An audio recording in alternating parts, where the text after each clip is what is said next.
Hello, everybody. Zaydon here, and I wanted to start this uh, episode out by showing you a little bit of the behind the scenes.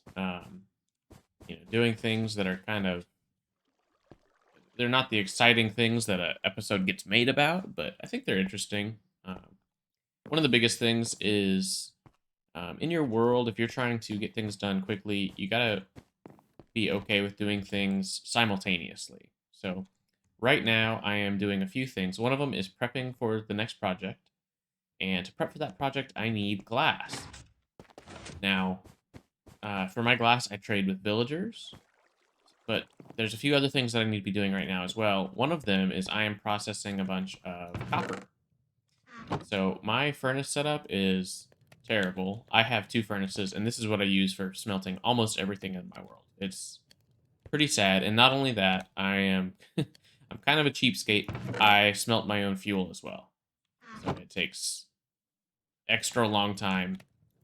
And right now, we're about to start getting into a fuel mode, and then we're going to process some netherrack as well. So I need to be in the area to let this all happen and for it to continue to run. So this is a great time to start working on getting glass for my villagers, which is in the library. The other thing, real quick, while trading with the villagers, is I am trying to let this copper oxidize. And so I have a stack placed out here, spread out so that it oxidizes quicker. And you can see this takes its own time as well. So I also want to be in the area for that. And trading for glass is fine, but not every villager in here trades glass. Um, the main thing that these villagers are for is for their books. So I have a bunch of books, and they all filter down here. Something else I'd like to do though is I have a few small things that I want to get going with an equipment equipper that I'll show you in a sec. So I need to grab some books from here as well. So we're going to be getting experience as well, which is important. So let's trade here a little bit, get a few things going. You see I get glass every now and then. And if I'm not getting glass, I'm going to try and get bookshelves so that I can break those down into books. And keep this cycle going. So real quick, for the things that I want, I'm going to need an efficiency book, two unbreaking book. Actually, I need two efficiency books. Just one unbreaking. Silk touch probably would be fine, and mending book. I think that'll be all the stuff that I need. These aren't perfect villagers. Not all of them accept books to trade as well, so I could have made this better, but I don't know. If you go for perfection, it'll eat you alive. So we got our glass. We got some experience. We have mobs. I can't wait for the calibrated skulk sensors, which will fix that. Let's sleep real quick, and then I'll show you what I'm working on in here. I have a quicker equipper system upstairs.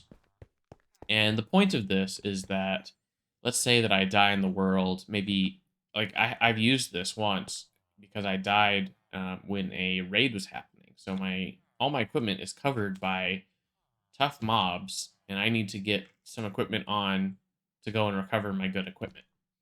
So what this is for is I go in here and I'll press this button, and I'll show it off in a sec. But there's rockets, there's food, there's some helmets, a mining tool, a slicing tool.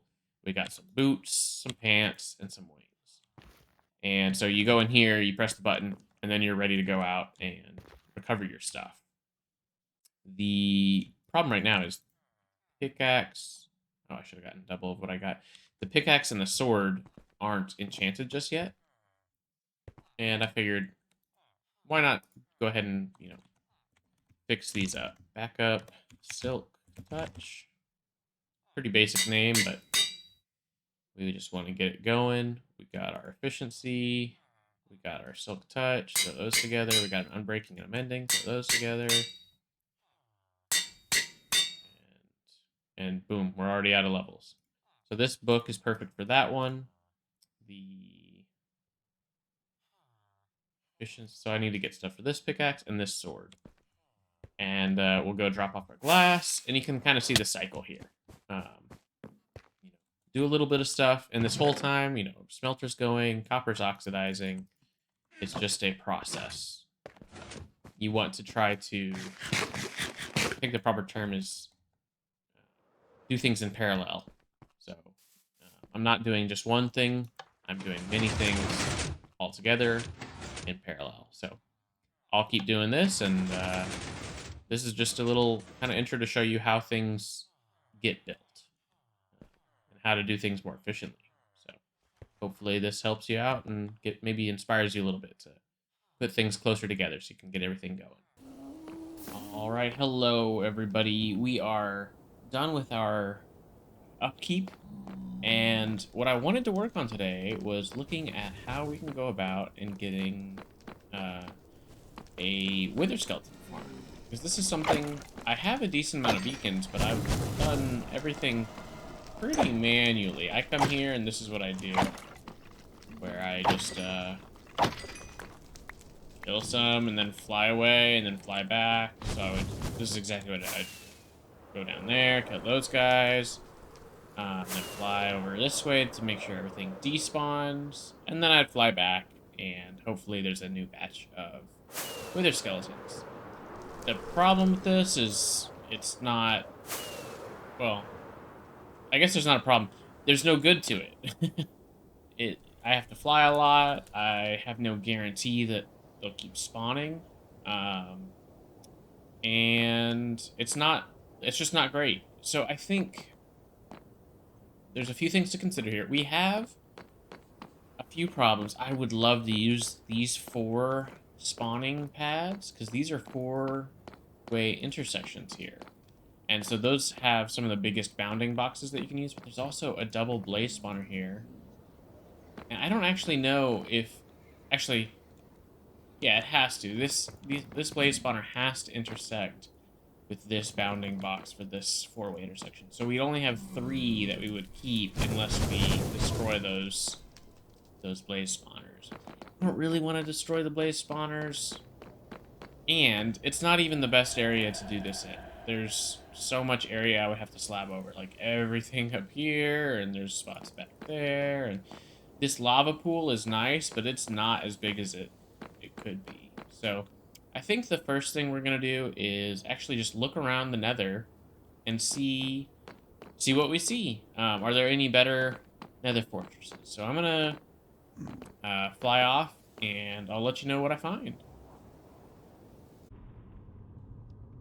All right, we've done some digging in the nether, and I think I found a spot that's pretty good.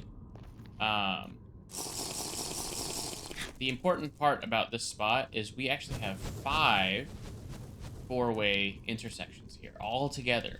Like, even if we just use 4 of them. I mean, this, we'll probably use 5. Haven't decided yet, but it's insane. I mean, I've never seen them as close together. So the other trick about the intersections is they are so, the spawning platform, oh man, we're gonna have to turn this down. Whew. Okay. The spawning platforms are actually so wide, it's not just on this walking spot. These 4 together actually all collide. Like, there's no dead spots in this. So it goes all the way up to, they'll even spawn here on this block from this intersection. Oh man, I almost punched you, sir. That would have been bad. You should not have done that. There's a blaze spawner over there too, which we could, try and do both. It's unfortunate that these intersections with the arches don't actually count. They are not a 4-way intersection. Oh, there's another blaze spawner over there. And then on this side, there is a huge lava lake. So this eliminates a lot of the area that we would have to slab, which is fantastic. It looks like, ooh, this is a soul valley too. So I don't think you have to do as much slabbing in Soul Valleys. I'm really not sure about how that works just yet. But we would have to slab a much smaller area than anticipated. And man, alive, these 5 together is insane. It'd basically go from, if you extended the wall where it comes up for the blaze spawner and go out a little bit, and then all the way down here, probably to about there, if I drew that line from this spot out. It's a huge spawning area, so I think this is where we're gonna set it up. It's a huge project, so I need to find a spot that I'm gonna make a little nook in, and basically where we're gonna store all of our stuff, our materials, and have a spot that, you know, we can work out of, and then just start getting to work on this. We'll see how it goes. I'll try and provide you an update. It might be a little bit because, I don't know. To see a true update with this, there's just going to be a lot of work done. So, we'll see how drastic that looks in just a second.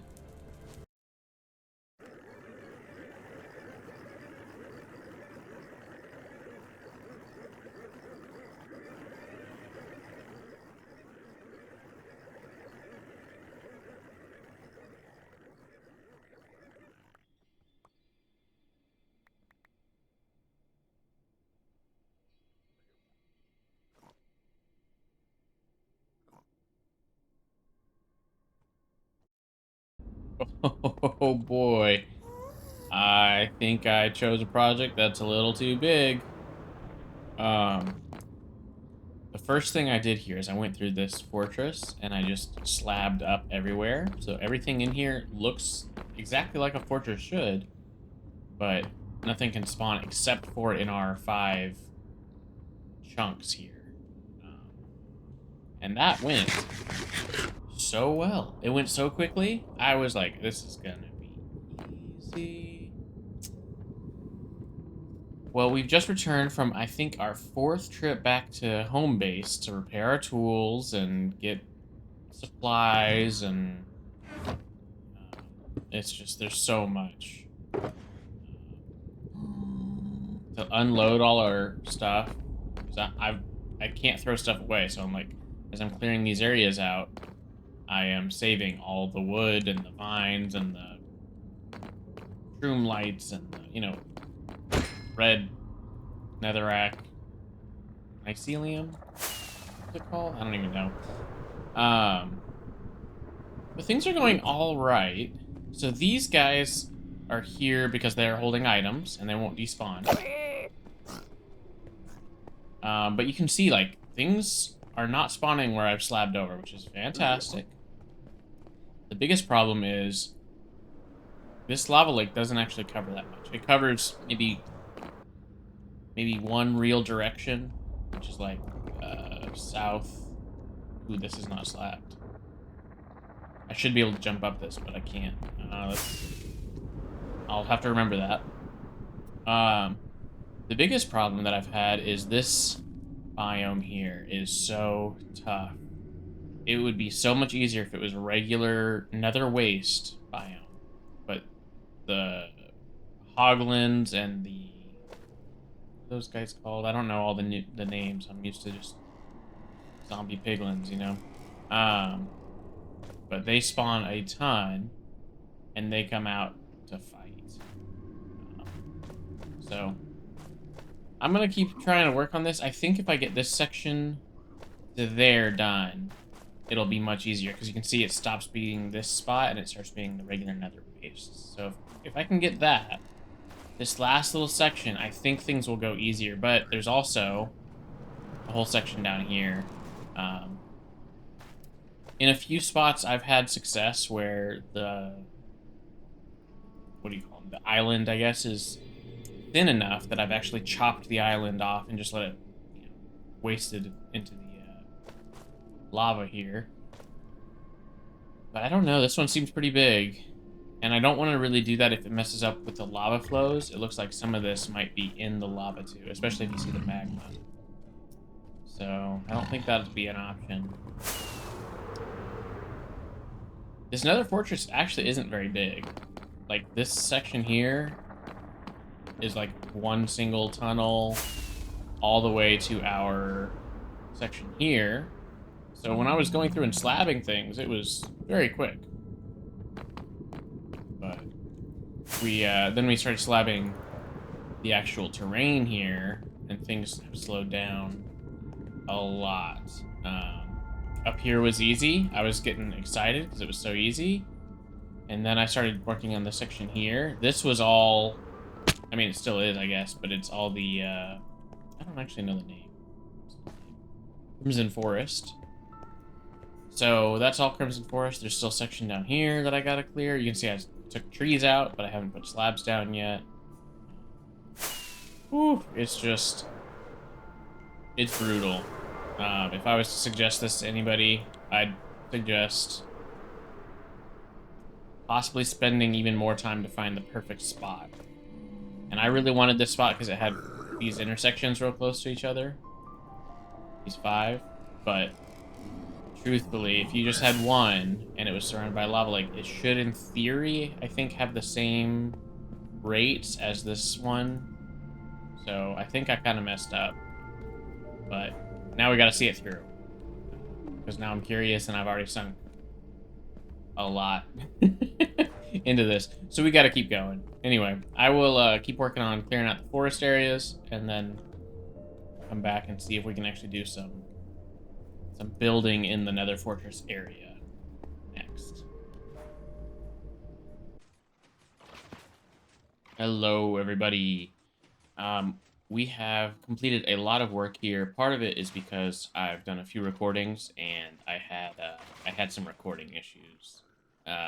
Game sounds weren't recording. Whoops. Sorry about that. Won't happen again. But as you can see, we have done mostly everything. I promise, I recorded updates in the middle there, but there's just nothing to show right now. And I'm not completely done. Just to recap on what has been completed. The layers are done. The wither skeletons fall down, land on these twisting vines, which are all sheared to keep them at that height. Then, let's see if we can find some. Oh, they just finished them. Okay, if we clear some out more, we'll show up. That's gonna fill my inventory up. So they'll drop down. I'm trying to find some that have dropped down. Okay, he dropped down. They have the aggro on the one above, and then they lose it slowly. Then they'll aggro to one that's in the middle here. In the middle here, there's some powdered snow that they think is a full block, so they walk right over it. And then I have a hopper clock that is a little squisher that squishes them from a 3x3 into a 1x1. And then we can just come up and bop them. And the rates are really good. I mean, really good. I've already taken a shulker back full of goodies, but this is just from, I don't know, less than 15 minutes. And I feel really dumb for making the moss farm, because the bones you get from this will always win. I mean, there's no way to compare. Well, there is a way to compare, and the comparison is really sad because the bones here will make so much more bone meal than my bone meal farm probably could ever make, because it's just so quick. Simple and easy, and you get other things too. The coal, I mean, the coal itself is something I've wanted to build with coal blocks for a long time, but I want to build on a larger scale. That just doesn't happen. And you can see we start entity cramming. So the things that we want to do to this down the line, which I've just spent so much time building this, I'm going to leave it like this for a while. But one, I want to move this much farther down so we get away from this piston noise because it's so awful. So we'll have them drop farther.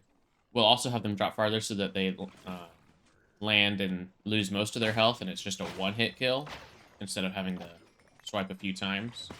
Small things, but it would be a nice to have. And just make a cool room down there, too. So that's about it. I think, um, as far as this goes, that's going to conclude everything here. But I do have one other thing that I would like to do before we... Oh, that box is full. I have an empty box that I can fill with junk.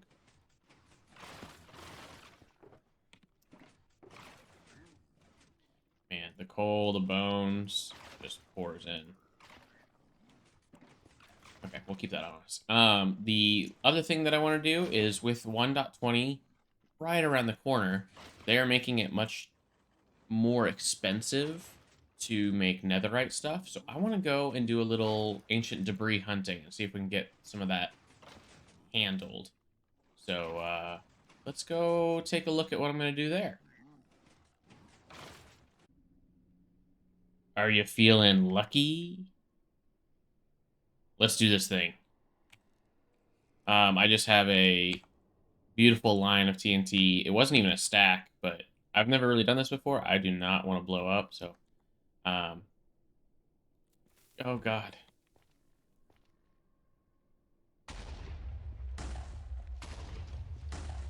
Oh, look at it. Oh, that's sad. Okay. Let's go get... Nice. It's probably going to do this a lot. I did not place it very methodically. I was just walking backwards, placing when I could. And we're around... Oh, there we go. We're around Y15, which is what the wiki says is the best. So, that's why we're here. Okay, 2. It looks like it's still going. That's good. Big lava pools. Okay, so it did stop. I'm so scared. Okay. I'm hoping to get a lot more than this pathetic amount that I'm getting.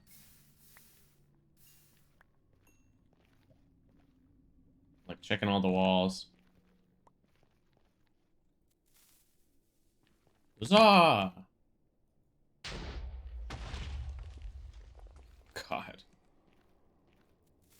Look, I'm a novice demolitionist.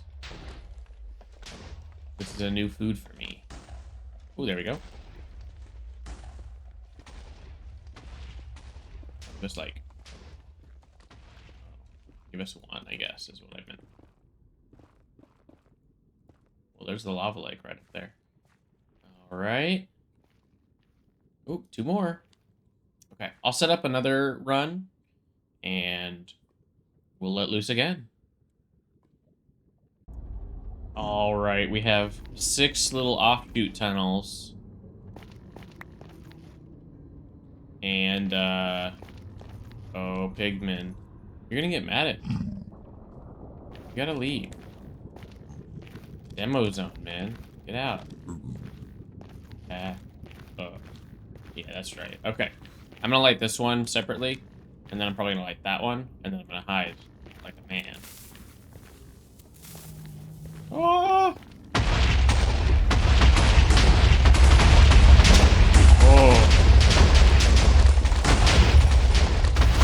Oh, there's some.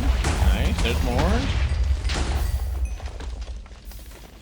Okay, so we had some fault. That's interesting. I was placing these pretty carefully 3 blocks apart. And so if 3 blocks apart doesn't get it, I don't know what would. I mean, obviously 2 would. But that's kind of... I don't know, micromanagey. I think it's better to just start it up wherever it stops. Yeah. So the middle tunnels were much longer than the first and last tunnels. There we go.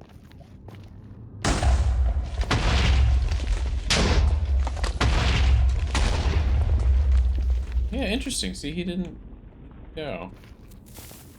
He's not going to set anything off up, up there. He fell so far. Is there a good way to prevent that?